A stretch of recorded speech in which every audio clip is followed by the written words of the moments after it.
Hi, Don't Delete Art community. I'm Emma Shapiro. I'm the editor at large of Don't Delete Art, and this is our second interview as part of our interview with series, ongoing series that'll be on YouTube and will also be presented as part of the Don't Delete Art newsletter. So if you're not signed up to that, please sign up to the Don't Delete Art newsletter for all relevant new information you need, special interviews, and special content from Don't Delete Art. Today, we're here with Kat Shaw. Kat Shaw is a prolific British artist who has developed a following in spite of facing heavy restrictions, obstacles, and account removals.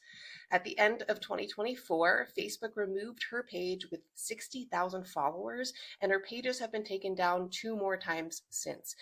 Kat's paintings are colorful expressions of love and honor for women's bodies. She has painted over 3,000 women as what she calls goddesses in an effort to empower women in their nakedness. In March, her exhibition and event, Unapologetic, drew over 100 women who embraced the theme and Kat's message of resistance and love by walking a naked catwalk and painting each other's skin. She has a following from all over the world, but her voice could certainly reach much farther to an audience that is clearly wanting it if she weren't so mind-bogglingly restricted by online platforms that continue to misrepresent her paintings as sexual and misapply their policies to what is clearly allowed art.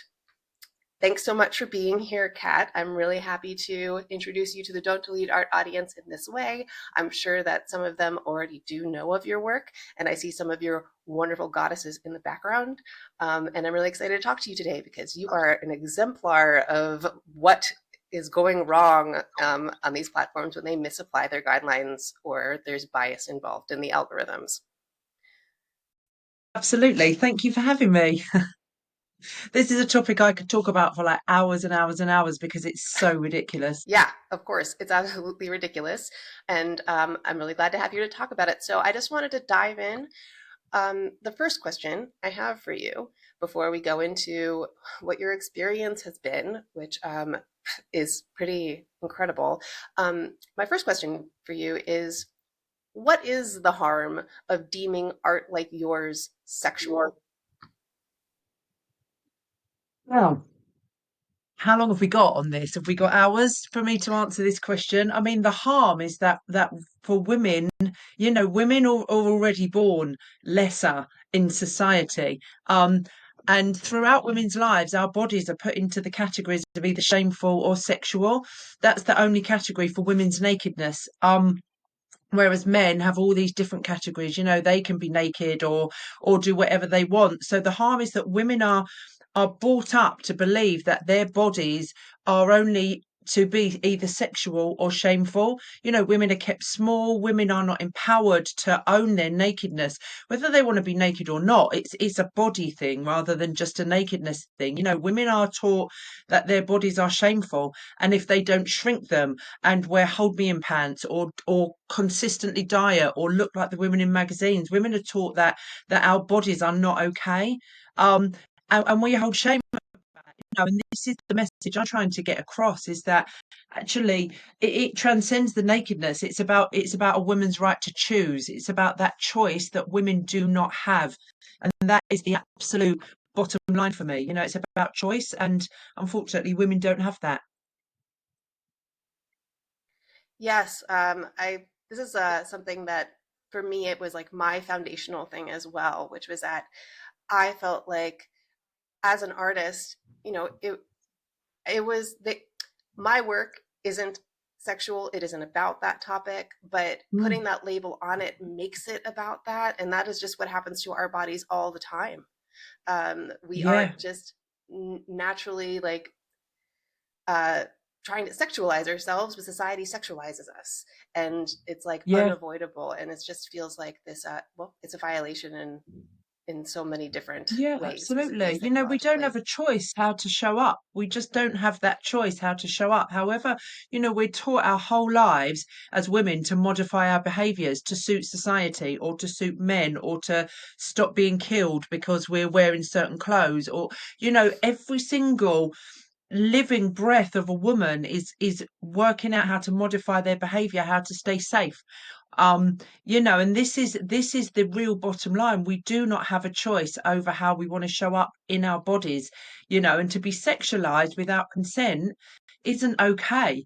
To be sexual if you want is amazing, but to be able to be naked, to be able to be in your body without shame and show up authentically is a choice that women do not have in this society. And that's what my art's about. So when it gets restricted for being sexual, it sends me over the edge, because it's the complete and utter opposite. It couldn't be less sexual, but society aren't used to seeing that, because we're only used to seeing women's nakedness as sexual or shameful, so yeah. Hmm. Yeah. So could you walk me through the creation of the Goddess series? First of all, did the sexualization by internet platforms come first or later to that? And also, like, how did it begin? Who's taking part in it? How does it work? Yes, so I started, I've been doing this about 7 years now, 7 or 8 years I've been painting women, and I only ever paint from women's photos, because even if from the second I was born, I was drip fed these society rules that weren't my rules. You have to behave like this. Women have this role. It's so ingrained into me that I didn't even realize that for about 45 years, I'd been living with this paradigm that was not my choice. And about 6 or 7 years ago, a big catastrophe happened in my life, and it led to me being at home. My daughter was at home. She was very, very ill. I'm a single mum, so I'd spent my whole life since I was about 13 on different diets, trying to be smaller, I'm 6 foot, I'm a tall person, and I was, trying to be a size 8 to 10. It wasn't realistic, but because that's what you see in society, when you open magazines, when you turn the telly on, I was aiming for that, with constant diets, vigorous gym, you know, punishments every single day to try and remain small in my body. And then this big life changing event happened, and I was in full on survival mode at that time. I was literally just getting through every single day. So I was eating whatever, I couldn't get out the house. I'm a single mum, so whatever anyone was been off, we were just eating. I wasn't exercising. And in a really short space of time, in about 10 months, I put on about 3.5, 4 stone. And the narrative of society with that was, look at you, you've let yourself go, you're disgusting, you've put on 3 dress sizes. So as well as going through this really horrible situation, I was so vile to my own body. I'd look at myself every day and go, look at you now, you're disgusting. Look at you, you've let yourself go. You've tried for 43 years or so to keep small, and now within just this few months you've let yourself go. And I started to paint myself and draw myself. And that was my bridge into trying to be kinder to my body. And then a friend of mine saw the drawings, and she was like, oh, I hate my body as well. I was like, oh, let me draw you. And then it just rippled out. All these women, I didn't realize that so many women lived like this, because it's like a brainwashing of society from birth. I didn't realize that women hated their bodies. I didn't realize that, self-love was something that we could have. I didn't realize there was a different way. So it started off really innocently, me drawing myself naked to try and find self-love, and then me empowering other women to find love within their bodies, naked.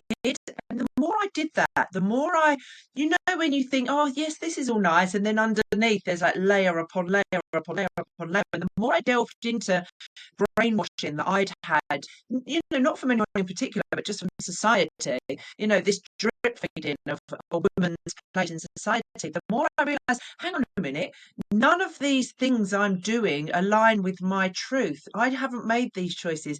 I haven't made the choice that I should look like this, or I should behave like this, or I should do this, and then I realized quite how fundamentally, inequality was, gender inequality. And I hadn't even realized, I didn't even know the word patriarchy 10 years ago, because it was just something I was just, in this machine of society. And I started to see, actually, why is a woman's nipple different from a man's nipple? Why does a woman have to modify their behavior in order to stay safe in this world?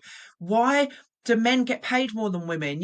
Why is it is, in the UK, domestic abuse is now a really big buzzword because it's consistent. Why are women second class citizens? And then my artwork became more activist rather than the beautiful, fluffy self love. Let's just love our bodies, which I still really am about massively, but it became more like, why is it not okay to be a woman? That is the bottom line. Why is it not okay to be a woman in her authenticity? Why do women have to modify their behaviors? Why is a nakedness of a woman only ever shameful or sexual?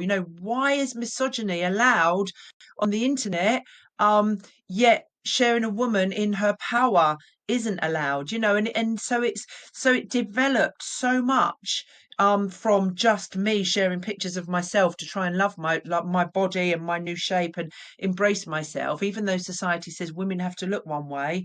you know Now it's about, why do women have to look, act, breathe, live a certain way in order to stay safe, to stay alive, to fight for the scraps that we get as second class citizens? So the second, it was always I always had a few red flags near me by painting nakedness. But the second I started using words such as misogyny, patriarchy, equality, gender equality, as soon as I started questioning in the UK about 3 years ago, there was a case where a woman, Sarah Everard, it really struck me deep because I have a teenage, well, she's not a teenager anymore, she's 20, but I have a daughter who's out there in society as well. And Sarah Everard was killed walking through a park at night by a policeman, raped and killed. And I started really getting behind that plight, reclaim the streets, stuff like this, so that women can survive in society. And that's when it really started getting the red flags. The nakedness, yeah, they hate that. They hated that as well. But the second that I started introducing these words into my posts as well, like, how is this okay? And challenging the not all men thing, that's when the red flags fully went up and every single thing got shut down, because I was trying to Mm. change. I was trying to allow women to become bigger than they were and more powerful. And society thrives upon women being small so that they can be controlled in that way. So yeah, that was the kind of chain of events. It Wow. was self-love, and then it became this fierce feminist activism, because I realized that under the surface things are fucked. That's really, really interesting that that's kind of what brought the hammer down. And I wonder how often that happens. I'm not surprised to hear that, because it does seem that as soon as like things seem political, even though like women's rights, of course, is political, but like, why is it being politicized? It's it's well, disappointing, but revealing. Um, I wanted to know, I guess, so like the the goddesses, right? These are all um, women that are coming to you. They're paying for portraits, or you said that you also do a bunch for free, and they're all real women who give their consent for their bodies to be painted. What kind of response do you have from them about the feminist point of view of the work? Do you get a range of responses, or is it pretty similar, or what is the point of view? No, there's a real range of responses. The majority are women who love my work, and representation is so important in the world. When you feel unrepresented, you feel alone. And to open up Facebook, or to see an image of a body that looks like yours, with potentially saggy boobs, or a roll of fat on your back, or a belly that isn't flat, and to see that shape has been adored and worshipped and honored and made into beauty, is life changing. So I get women, so many women every day, just saying, you've changed my life, you've changed my perception of my body, you've changed my view.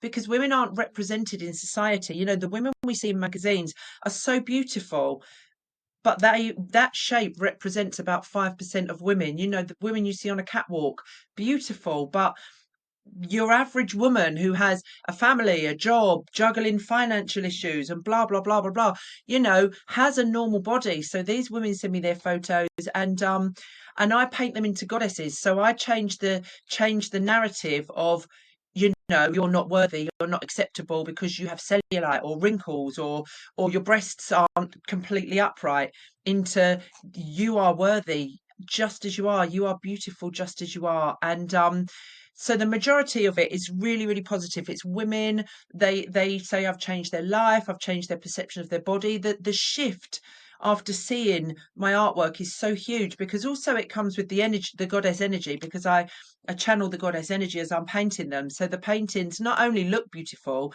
but they have this underlying power as well. Some of the reactions, I have a lot of men inboxing me, not so much now that I haven't got my big page. When my page got taken down, obviously the majority of my followers are now completely gone, and I've yet to find them again. But when I have my big page, I'd have men sending dick pics all the time, or which tits are yours, all and then the trolls, you're disgusting, you need to go to church, trolls, a lot of them, because they didn't like the shift of power. People think, my perception of being a feminist is I just want equality. I don't think that's too much to ask. I want to be in my body how I choose, and I want to feel safe, and I want equality. It's not for me about ripping men down and women should rule the world, because that would be just as much of a shit show. But it is about saying, why was I born into a gender that isn't equal? How is that okay? But men don't like that, because a lot of men, not all men, that quote, that hashtag drives me mental, not all men. I know that. I love men. Like, I love men. I have some amazing men as allies, like amazing, amazing, amazing. And they're the men who can see a woman in their power and still feel powerful enough to hold that energy. This is the divine masculine. What I'm talking about is the toxic masculinity, that can't cope with a woman trying to change things, or just wanting equality. What really gets me though is when the women come at me, because sometimes the women are like, this is disgusting. Why would you paint naked women? That should be hidden. And especially where I've been sharing my pole dance journey as well. Um, I'm a 50-year-old woman. I'm overweight. I'm registered disabled. I'm trying to learn to pole dance because I need to be strong, and it's for my body.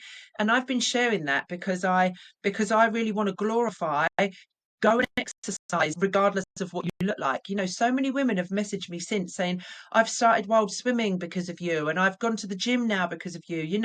Exercising because I love my body, not because I want to shrink it. But also, look, I can wear these clothes, and yes, I have rolls, but look how strong my body's getting. So sharing that journey was interesting as well, because so many women would then come at me and say, this is disgusting, how dare you share this? And I'm saying, yeah, but why? Who makes these choices?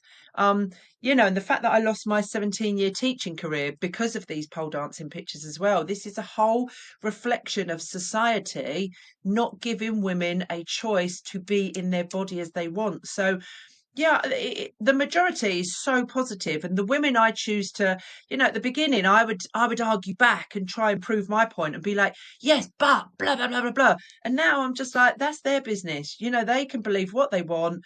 I stick to the people who do benefit from my art and who do believe me, and forget all the others. But yeah, it's the upsetting thing is women come at you as a woman to a woman, and you're thinking, the patriarchy's done a really good job on you as well. The patriarchy doesn't just affect men, it affects women. And that's when I become sad about women. We've been pitted against each other in society, to be in competition with other women, to be jealous, to bring other women down, when actually together we're strong. So women should be standing together and supporting each other. Um, but not everyone does. So yeah, the majority, 99% of it is just so positive, and that's what drives me forward. That's what keeps me, even though every single day there's a different restriction, and it's like smashing my head against the wall, and being silenced and being shut down and being repressed and being ignored every single day. some days I'm just like, fuck it, I'm done now. And then I get an email from someone saying, you've changed my life. And I think I have to carry on. Like, this is the thing that drives me to carry on, because women do need to know a different way. Women do need to know that they can be authentic and have ownership of their bodies, and they can live their truth. They don't have to live under this restrictive patriarchal, structure that we live in. Yeah, it's about, yeah, what, dropping seeds, spreading the message. Not everybody Yeah. gets it all at once, right? But like even those women that are arguing with you, I mean, maybe some of them will examine their own anger and try to figure out why they're so triggered by a painting such as yours. One can only hope.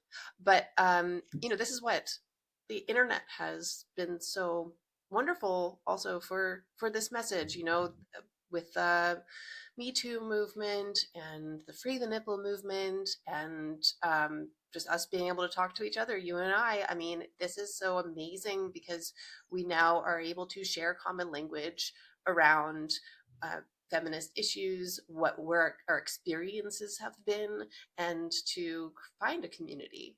Right? I mean, like this has been so amazing, which is why it is so just gut wrenching when a page like yours where people, it wasn't just for you, it was also for your community. The other Mm. people were finding each other through a space like that. I mean, when that gets shut down for no good reason whatsoever, it is so detrimental. So what do you, I mean, I could probably guess, but I would love to hear your thoughts on it, make of, say, this new masculinization of these platforms, like Mark Zuckerberg, CEO of Meta, obviously has said that he wants to bring masculine energy back into these platforms, and of course is changing policies and stuff that is most likely, it probably already is, detrimental to marginalized communities such as artists, LGBTQ communities, women, pole dance communities who have also, it's interesting that you're also a pole dancer because there's a lot of cross section between so many of these issues online. But yeah, what are your thoughts about turning these spaces more masculine? Yeah, do you know what? It's bollocks, because the pages are ruled by toxic masculinity anyway. They are the people who make the rules. That a couple of months ago, my brother sent me an article from Mark Zuckerberg. He was talking and he was saying, we're going to give freedom of speech back to you all. We're going to take down the AI.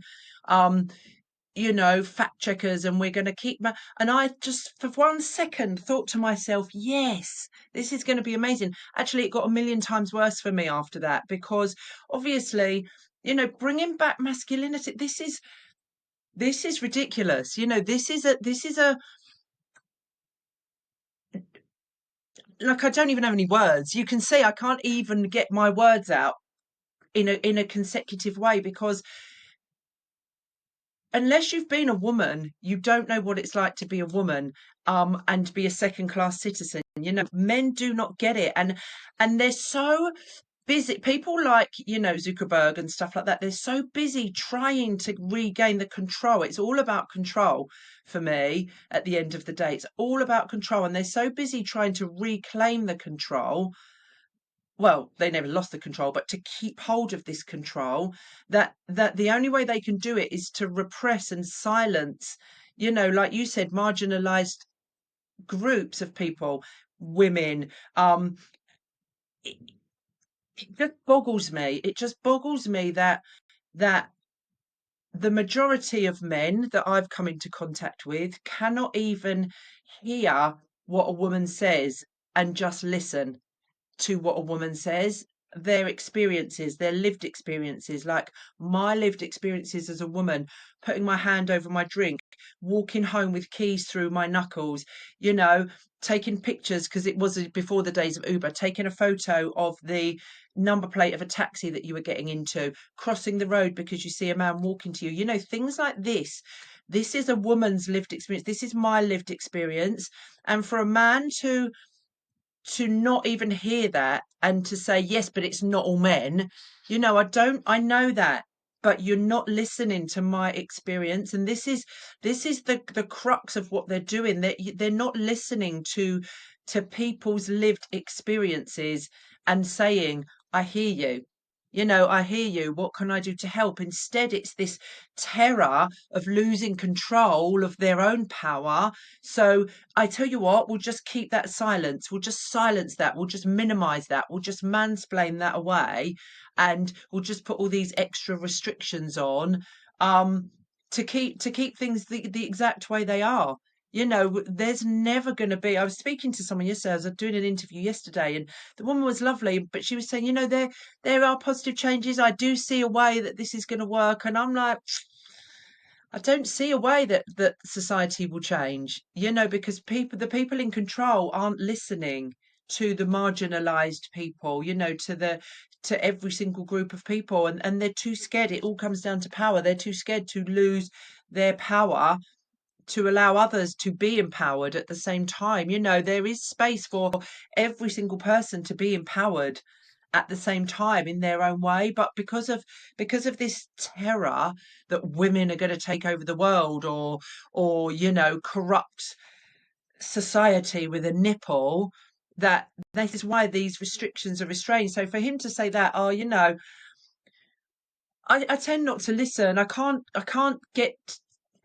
because it just sends me over the edge too much. And I think, you know what? I then go into this spiral of focusing on the negative, on what I can't do, and the fight, when actually I need to try and keep my vibration high to carry on doing what I'm doing. Otherwise, it just becomes too monumental and it becomes too impossible. So then I wouldn't do it. So yeah, you know what? He's going to do what he's going to do, and we just need to find another way. Well, so yeah, speaking of another way, this is where I would like to ask you. So like you've created female spaces, the your unapologetic exhibition events, your online spaces, your environment, clearly. And about like online spaces, you're interested in focusing on the positive and on your community, which I yeah completely understand.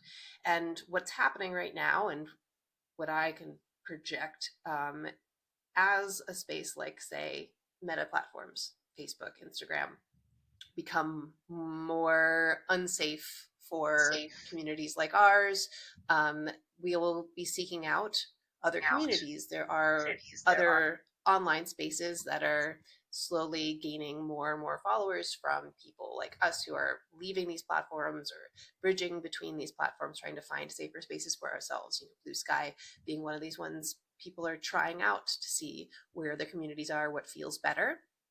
Okay, that's wonderful. That's really great. Positive, honestly. But if we all move to this one space that's safe for us, and the other people, manosphere, people who aren't interested in what we have to say, not only not interested, but violent against what we want to say, are in their little world right there. They're all talking to themselves, and we're all communing together ourselves. What's the How do you see that playing out? Like, one part of it is fantastic, that we're all being able to share our experiences, empower each other, hopefully bring more people in. But how do we then engage with the other powers that be, or the powers that be, that are continually not taking us seriously or don't want us in their spaces? I mean, how does that I don't have the answer. I'm just pondering this. Yeah, do you know what? You've caught me at a time in my life where I'm not defeated, but I feel very bruised and bashed. And not only was my page with 60,000 followers taken down, I'm a single mum. This is my business as well. My aim is to be an activist and to empower women, but this is also my business. Every single month I struggle to pay my rent now because I don't have a platform. Um, Also, a lot of my work was done privately in the background. So I had my public page, which has 60,000 followers. Plus, I also had lots of smaller Facebook groups, which were safe spaces for women. And each time they restrict you on your main page, they give you a ban that you can't be in groups for a month or something like that. So all of my safe spaces have gone basically for women. My business is down the shitter.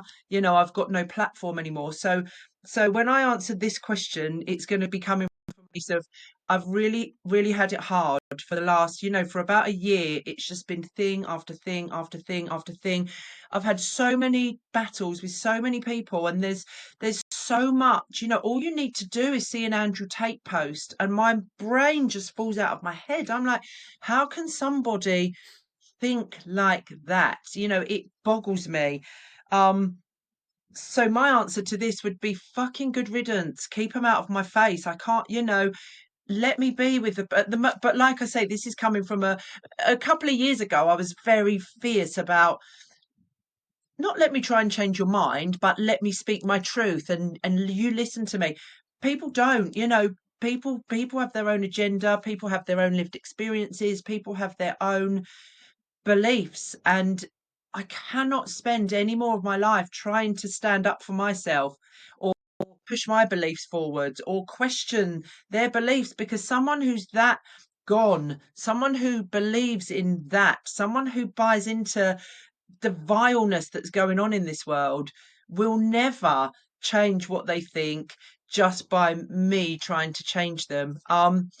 So my opinion, right this second, today, it might be different tomorrow, it might have been different last week, but right this second, I would really, really welcome a safe space where I could be authentic, where I could share everything, where I can be myself without fear of being trolled, of being shut down, of being violated, of being attacked online, of actually fearing for my life. I have a really lovely barn space as well. And when I chose my space where I hold my circles and stuff, I used to hold circles at home, and actually I started to think to myself, I've got quite a big voice on Facebook. Well, I did have, not anymore. And actually, there were some nights where I would get really horrible messages, and I would think, I'm on my own in my house with my daughter, and my address is out there, and you know, who should live their life like that? So my answer to your question is, I'd be delighted. Keep them over there just so that I can heal myself and get myself back on track, because it's really hard when you're fighting a cause where the majority of people aren't behind you. So for me, the answer would be great. Get me somewhere nice. It's a shame I'm a technophobe and I can't cope with trying to learn new things. This is my next aim, to try and get onto Bluesky, or try and do a newsletter, or try and do something different. But no, my answer to your question is, I'd love that. I'd be delighted. I'm bruised, I'm bashed around, and I'd like to shut the door on that for a while. I mean, I completely understand.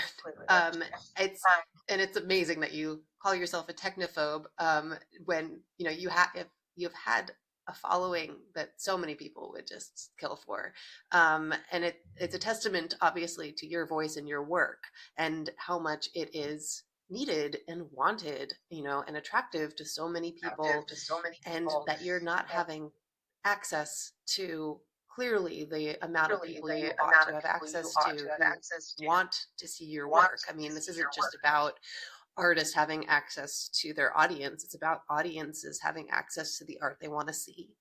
And Mm, unfortunately, an audience doesn't really know the art they want to see unless they see it. So yeah. it's it cuts both ways. So if you had full access to your audience, no negativity that you had to contend with, how would you make use of that? Oh, the way that I did, the exact way. I wouldn't change a thing. Facebook has been in my life for so many years, which is why I used to know how to do it. Like like I sit and scroll on Facebook as well, and then you see an image, and I go, oh, I like that, and I click onto it. It was really easy for me. Um, do you know what? It doesn't bother me, the trolls and stuff like that. They don't bother me if I also know that I'm getting my message out there to the people that need to see it. If I knew I had no restrictions, that would be the thing for me. If I knew, I wouldn't change anything. I would be exactly the same way that I was. I would share my art. I would share my message. I would talk about misogyny. I would talk about how it's unsafe to be a woman. I would talk about my lived experiences. I would share my pole dancing journey with all my roles and everything. Strong climbing up a pole to empower other women. I wouldn't change a single thing. I'd be exactly who I am because that's the only way that I know how to be. Um, and the trolls, they're fine. I don't mind because alongside 10 trolls comes 10,000 people who love your work and buy your work and support you. And so it's not that. It's just that having been shut down for so long, and not having the positive, it's hard to just hear the negative when you don't also get that positive. So I wouldn't change anything. I'd be the exact same Facebook page that I was before it was restricted. Hmm. Um, well, I maybe want to close out on asking you about the future, but as relates to you're a mother and you're a mother to a daughter, correct? Right. And I mean, a lot of conversation, especially in the UK, is about safety online for children. And there's, of course, a lot of evidence about how these platforms and online spaces basically abuse the attention and interests of young users in order to get them to be on more. And a lot of that has to do with catering to young women, especially who feel bad about their bodies, you know, giving them content that ultimately might make them feel worse or be destructive. And you and I mean, I also grew up without smartphones, without social media, Mm, and I also treated my body badly, sought out diets and things like that, and was hungry for any imagery that of women that looked the way that I thought I should look. So this all existed prior to social media, but I recognize that it has gotten possibly a lot worse for a lot of young people. So you being the mother to a daughter who has grown up probably mostly in this kind of environment, and you becoming this voice who speaking out contrary to these negative body images that we all grew up with, how do you see this future playing out? I mean, like when voices like yours who are reacting and responding and having a different point of view, when they're not able to reach these young mm. people and instead they're seeing these other things. I mean, however, what are your thoughts on that as a mother? Yeah, as a mother, you know, I'm really lucky. I've been a single mum for my daughter's whole life. She's 20 now. In her teens at secondary school, she went through body dysmorphia, um strict diet, because she wanted to try and fit into what society thinks, but she's also had me drip feeding this into her constantly every single day. She sees my paintings around the house every single day. And in my exhibition and at my live show where we did the naked catwalk in March, she was sat in the front row supporting me. She is now one of the most body confident people I know in her body, regardless of the shape, because she sees a different way. It terrifies me. I used to be, before I was a primary teacher, then before I lost my job, I was a secondary school teacher. And um these kids need to know, we need to be getting to the children in their early teenage years, because that's where the misogyny starts. That's where the boys start to objectify the girls. That's where the girls start to play up to try and attract the boys' attentions in different ways. This is where the self-harm starts. This is where the anorexia starts. This is where the body modification starts to try and fit into a society. So the thought that real bodies aren't being glorified from a young age is terrifying for me. Like, even forget the feminist point of view, forget the activist, but just the fact that real bodies aren't glorified in society is terrifying, because this is where the goes down the chute. Hormones are all over the place at that kind of age, and to think that you're unworthy because your body shape is different, or because you present differently, or because you want to wear different clothes or be different, is is awful. You know, as a teacher, I was really, really lucky to be able to be in the lives of so many children. 17-year career where I could really pump all of this positivity into them. You know, be yourself. This is okay. You know, you're always okay, however you are. So for this, you know, I'm just so pleased that my daughter was able to access this from me, because she is now very body confident. Her weight fluctuates like mine. I can be a size 14 one day and a size 20 the next, you know, in different clothes. You know, she's the same, but she can own herself now, and this is the future. We need to get this right from a very, very, very young age. You know, we need girls. Cellulite is normal. You know, as you age, wrinkles are normal. Body hair is normal. You know, veins are normal. Rolls are normal. And we need to be normalizing this, so that it's hard enough for a woman to grow up, you know, as a female anyway, let alone without this continued pressure that you're not normal because you don't look a certain way. Um, it breaks my heart, you know, from an activist point of view. Yeah, it breaks my heart. But from a point of view of just getting to these children and showing them, you know, just before I lost my, and they know all about my pole dancing, you know, because it was perseverance, it was strength, it was resilience.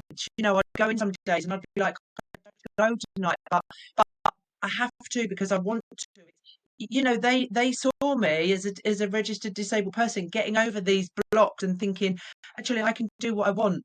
um I can push myself, I can be persevered, I can stick to something, I can, you know. And I would go in and I would always talk to them about being a pagan as well. You know, I don't celebrate Easter, but I celebrate the spring equinox and stuff like that. You know, this inclusivity, this potential for diversity, this allowing children to be exactly who they are is the absolute pinnacle of mental health. You know, and for girls especially not to be able to access that from a young age is just heartbreaking for me. Yeah. Yes, that is it's a heartbreaking thing. I would have hoped with the internet, I think there was like a little glimpse of a time where there was a lot more imagery of more real bodies, but it feels like it's kind of Yeah, backpedaling now, and that's coming along with that yeah, whole manosphere it's completely internet backpedaled. Yeah, it's environment. completely backpedaled. Yeah, Yeah, it's it's really backpedaled, and it's gone even further back than we were, you know. But when you think, you know, brands like Victoria's Secret, for instance, that's the first one I could think of. But a couple of years ago, they introduced plus size models. Now, the word plus size drives me fucking crazy anyway, because I'm like, who gets the right to define what is a normal size and what is a plus size? Um, but I said to my daughter, this is great. You know, they're doing plus size now. Let's go and have a look. And we went in, and the mannequins that they were using were the exact same as the normal models, but they just made them bigger. So they still mhm. had these very pert breasts, a very small waist, a very big, but you know, they still had this exact same figure. And I was like, yeah, but that doesn't look like me. You know, there's even in the plus size, it's still idealized as the hourglass figure, you know, is plus size. Where are the flat chests? Where are the saggy bums? Where are the rolls? You know, you still do not see normal bodies in society, even though people are claiming, oh, plus size. You know, you still don't see normality of scars, you know, cesarean scar, you know, mastectomy. You don't see things like this in reality, which is why girls are growing up spending millions of pounds on surgery, you know, cellulite creams, hold me in pants, because actually cellulite's normal however much you go to the gym every day. You know, this is where things are going wrong, and this is why they're trying to stop this message, because obviously people make so much money from women feeling insecure about their looks and stuff like that. So yeah, it's we've definitely gone backwards 100%. Well, I mean, how many paintings have you done now of these women? Is it over Oh, over 3,000? 3,000, over 3,000 glorious goddesses. Yeah, That's amazing. And, I can't, every time I see them, I imagine every individual woman, taking that photo of yeah, herself or deciding she wanted this thing and just feeling so, empowered by it. And it's very real. And I wish that, some of that money was instead going to you and not to these, miracle Yeah, cellulite creams that these, yeah, poor 18-year-old girls don't need. Um, it's such a wonderful series. I love seeing it in series because it does wonders for me too. And we have to see yeah, these bodies. It's yeah. really healthy for us to see other bodies. I think. I mean, I felt that for a long time myself personally. Well, is there anything else right now that you would like to say to the Don't Delete Art community? I also want them to know where they can find you. Also, if any of them wanted to get have a painting done of themselves as well, how they might Yeah. find you. Oh yeah, that'd be amazing. Well, obviously my Facebook, I do have a Facebook page called I Am Cat Shaw. That's the second one I've set up since I was banned, and that's still restricted. But sometimes I'm on there. Instagram, Cat Shaw Artist. Now, if you type Cat Shaw into Instagram, it won't ever show my page because it's shadow banned. It shows my backup page, which isn't active. So you have to type in Cat Shaw Artist, and it's the profile with my face on. I have a website, www.catshaw.art, and I have a shop on there with lots of prints. And if anyone wants to be painted, or be involved in an exhibition or a project or a collaboration or anything, I do lots of online art workshops as well. Um, Email me. What's my email address? catshawart@gmail.com. I don't even know. See, this is me being a technophobe. I don't even know. catshawart@gmail.com. That's me. Contact me. Get in touch. It's important because when one woman gets painted or buys a piece of my artwork and then their friends come round, that's a whole nother ripple. When their children see it, that's a whole nother ripple. So my work is worldwide, and it's the ripples that it makes. It will change your life having it, but also you can ripple out to other women to also change their life and change their opinions and change their thought processes and stuff.